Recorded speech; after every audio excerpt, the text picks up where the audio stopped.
Oh, stop cold enough and let it go. Keep turning, step around. Keep turning.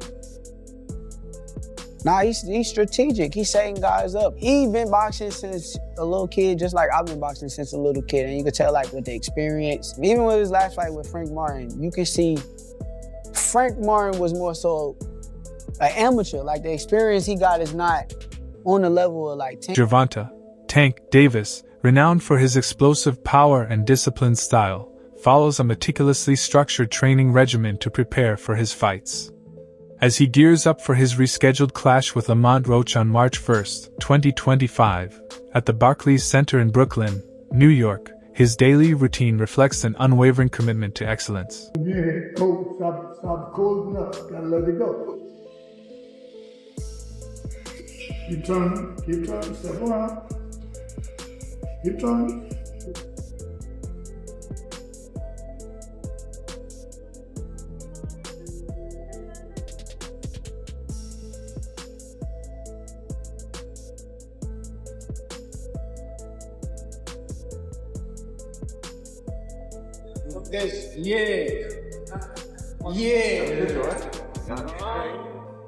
Tank all day, baby. Tank all day.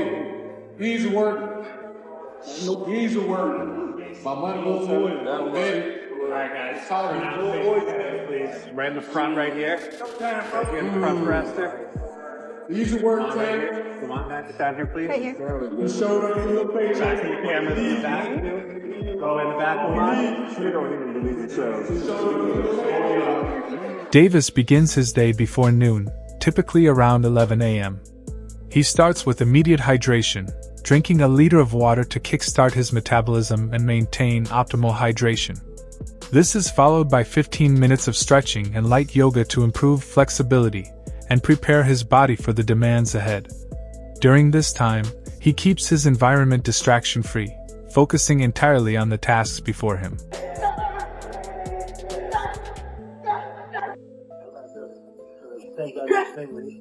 Hit body with the jab, right? No. This jab, second. Yeah, you don't even sit like you moved in off the blind.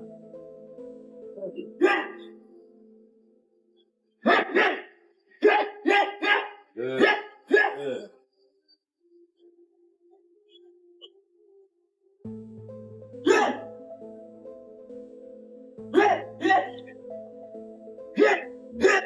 Davis then transitions to the boxing gym for skill-specific training.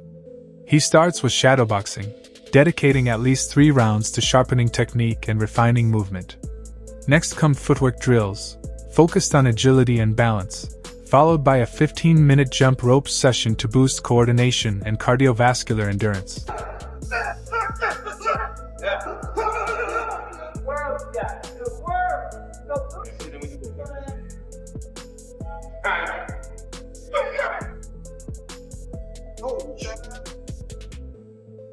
There you go. There you go.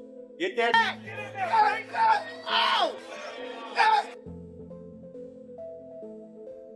Good.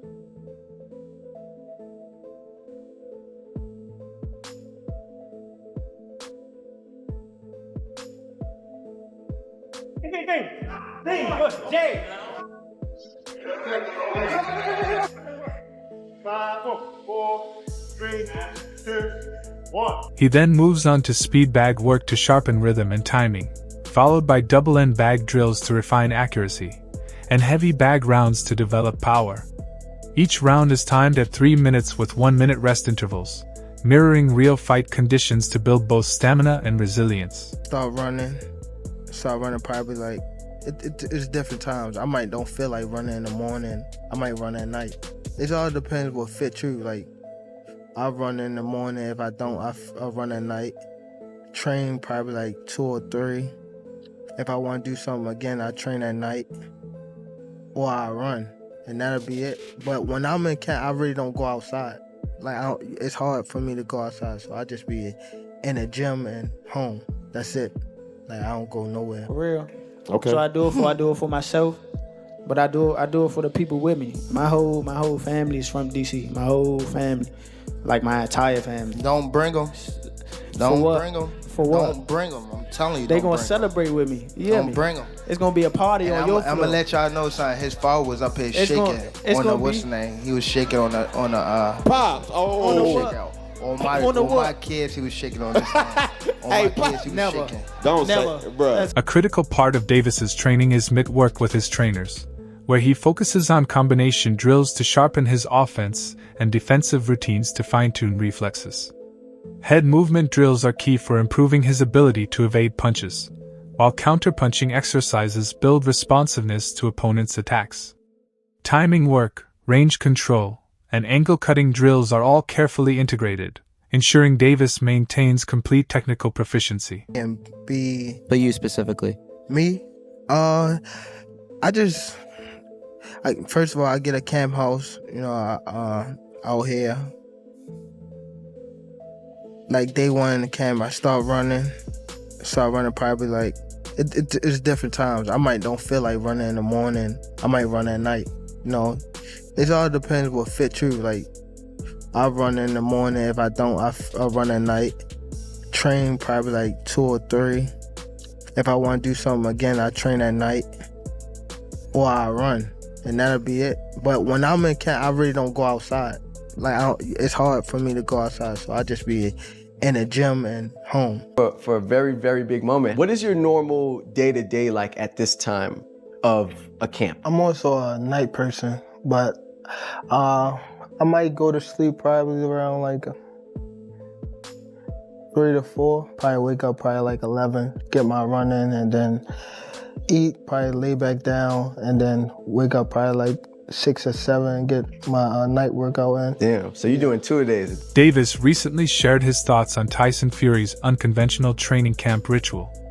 Fury, known for his eccentric methods, revealed a unique practice that caught the boxing community's attention. When asked about it, Davis expressed surprise and amusement, acknowledging that while every fighter has their own way of preparing, Fury's approach was especially unexpected. Weird things during camp. What? I've heard like Tyson Fury said he saw 7 times a day. What? Because he wants to keep his like testosterone going. And then Marquez, when he was training to fight Floyd, he would drink his own pee. Do you have anything that you like to do during camp, like to help you get into that mode? Nah. Not like that. Nah, I think he probably be bull crapping. Like, You think so? yeah. He said it's like a scientific thing because like he feels like it gets his testosterone level and he can then carry that into the ring and like be the toughest version of himself. Man. Sex make you weak. No legs. Yeah. It make you That's weak. what I thought. Yeah. You have no legs after that. I don't He's know. crazy, bro. It makes it impressive. If he does actually do that and then Yeah. is the fighter that he is, that's impressive. He's freak nasty. That's some real freak shit. Davis's training is closely guided by his longtime coach, Calvin Ford, who has been pivotal in shaping his career and sharpening his skills. Ford stresses a well-rounded approach that blends physical conditioning, technical mastery, and mental preparation. Before I go see Tank, I gotta get shots in my hand. Then I gotta make sure my hands is right, cause I don't dumb him down with his punches. I let him do it. You know what I'm saying? And he get to go, you all right? You all right? Yeah. It work. I just feel sorry for them guys that really pushed the button. Martin pushed the button. Y'all see how it went out.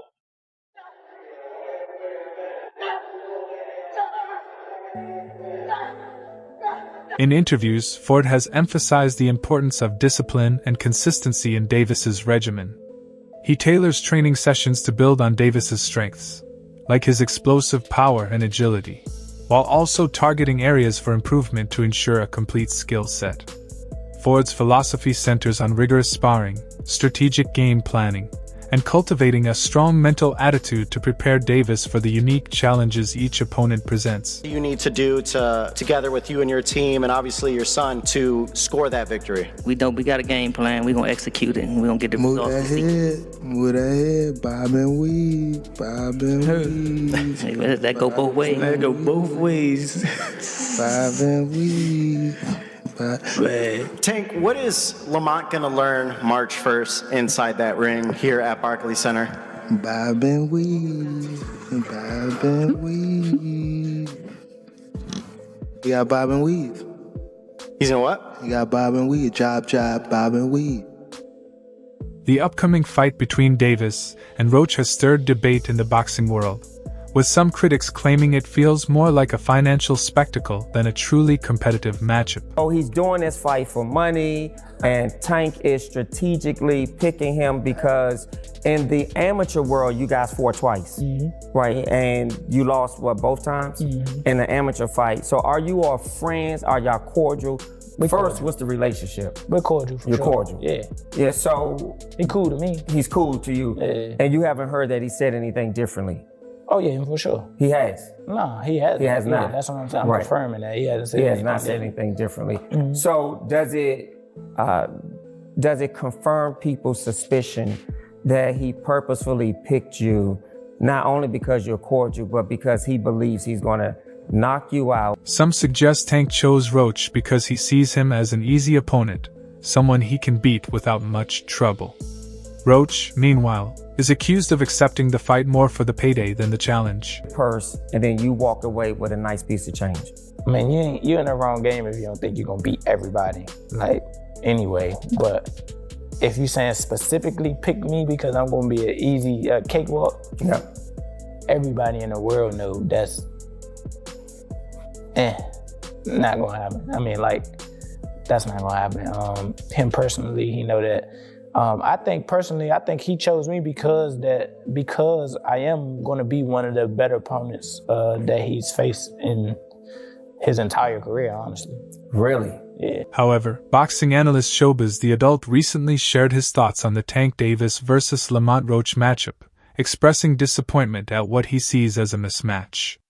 He argued that some of the division's top fighters are avoiding Davis, which has left him facing less competitive opponents like Roach. My take on the fight. Everything is true about this situation. One, Gervonta Tank Davis was being ducked leading up to this. Shakur Stevenson ducked him. Lomachenko ducked him openly. El Rayo didn't want to fight this year. He wanted to fight next year. Another thing is, I was hearing that Tank wanted it at 135 and rehydration, all kind of shit. So, but I don't know how true that is, which it wouldn't shock me if that was true. Either way, for whatever reason, El Rayo fell apart. The options were just getting diabolical. All right, I understand that. At the same time, Lamont Roach versus Tank is trash. If Devin Haney announced he was fighting Lamont Roach coming up from 130 next at 135, I'll say that is trash. Let me tell you this. To me, Gervonta is far better than Devin Haney. So it's trash, bruh. It's trash. Lamont Roach also echoed that point, suggesting that if Tank truly wanted a competitive challenge, he could have looked at fighters in higher weight classes like Canelo Alvarez. However, Roach quickly noted that such a matchup is unrealistic, since Canelo competes at 168 pounds in the super middleweight division. So easy when he fought Frank Martin. Frank Martin was inexperienced and nervous. You know, it is what it is. It's going to be a different fight when I'm in there. He's going to be a different fighter when he's fighting me. Hey, what's your game plan for the fight? What was that? I'm always looking for a knockout. No matter what, I'm always prepared for 12 rounds. But I'm always looking for a knockout, and if I get the chance, I'm going to try to knock his head. Roach insists his upcoming fight with Davis isn't about money, claiming he sees Tank as an easy opponent. Almost like a piece of cake. He stresses that he's the champion at 130 pounds, while Tank fights at 135 pounds, and argues that if Davis truly wanted a tougher challenge, he could have sought opponents in higher weight classes like Canelo Alvarez. Still, Roach admits that idea is unrealistic, since Canelo competes at 168 pounds in the super middleweight division. By evidence of what? Your record? Because you had to get, if I'm not mistaken, you had to get permission to be bumped up to that weight class of lightweight in order to fight, because you're in the what, range of 130? Yeah, I'm the champion at 130. You're the world champion at 130 and he's 135. Mm-hmm. Yeah, so aren't there other fighters he could have fought within an upper weight class like Canelo? I've heard a lot of people say, why isn't he fighting Canelo rather than Roach? What's up with that? They want that man to fight Canelo, man? They do. I don't know, that's I've crazy. heard a lot of people say that. That's crazy. Floyd Schofield, another lightweight contender, shared his thoughts on Gervonta Davis's focus ahead of the Roach fight. He suggested that Tank should concentrate fully on his opponent instead of getting distracted by outside noise like social media or personal matters. You mentioned, obviously, the Lamont Roach fight with Gervonta. We don't know if that's happening 100% December or January, but how do you see that fight going? Do you feel confident giving a prediction on someone else's fight as opposed to your own? Me personally, no, because I don't know what Lamont Roach and his team are working on. I don't want to, down the man, because who knows, maybe he might shock the world. It's not on us to decide. I mean, boxing is a one-shot sport. Anything can happen. Nobody's invincible from getting knocked out. So, I mean, Tank better stay off Twitter. He better worry about his opponent. So, that's all I got to say. But in my opinion, Tank should win, but you never know. Stephen A. Smith, the prominent sports commentator, also weighed in on the Gervonta Davis versus Lamont Roach fight. He argued that Roach could be at a disadvantage because of his size, noting that Roach is too small for this matchup and suggesting that Davis, as the naturally bigger fighter, may hold the upper hand. The name I, of course, want to throw your way is Gervonta Davis. I know you believe in his skills. Yes, I do. Yes, I do. What do you think of his fight with Roach? Oh, sorry, go ahead. I think Roach is too small. I think Roach is too small. And that's my issue. I'm not questioning the skill set or anything like that. But it was similar to Frank Martin. You know what I mean? This guy comes in there and you got 18 fights. And I remember watching that pre-fight press conference when he was annoying Gervonta Davis so much and he cussed by accident. Roach responded to concerns about his size by stating that he feels comfortable competing at 130 pounds, despite critics claiming he's too small. Tank isn't the biggest 135 pounder. Everybody fights is damn near bigger than him. I think the only person that was smaller than him was Pitbull. You know what I'm saying? And that's just in height and stature. He was, technically bigger than Tank too. But Tank is comfortable at 135, so I don't blame him for fighting that way. But he's not a big 35. I don't see why people like, oh, you brought up a smaller guy, woo-de-woo, blah, blah, blah. I mean, to me personally, I'm not stunned that. You know what I'm saying? They're going to keep saying that. They're going to keep saying that. You know what I'm saying? I fight at 130 because that's what I campaign at. That's where I started my career. That's where I campaigned. That's why I worked my way up to a world title. And that's what I was going to do. My plan was always to move up to 35 and win another title. So it just happened a little, a little earlier than normal. Yeah. But, I mean, you fought at 35 before. It was just, so technically, them wasn't just 35 fights. When a boxer starting their career, they don't necessarily have to make 130 pounds because we're not in title contention or none of that. So the opponents that I was getting, the opponents that were there or were available, the opponents that were selected for me were probably bigger or they just couldn't make weight. Roach posted on his Instagram story, "They keep asking me for it. He said that, not me. I'm locked in. Ain't nothing changed. March 1st, Brooklyn." To get right here. So it's about time. Lamont, when Tank says that he's going to retire at the end of next year, do you think he has one foot out the door?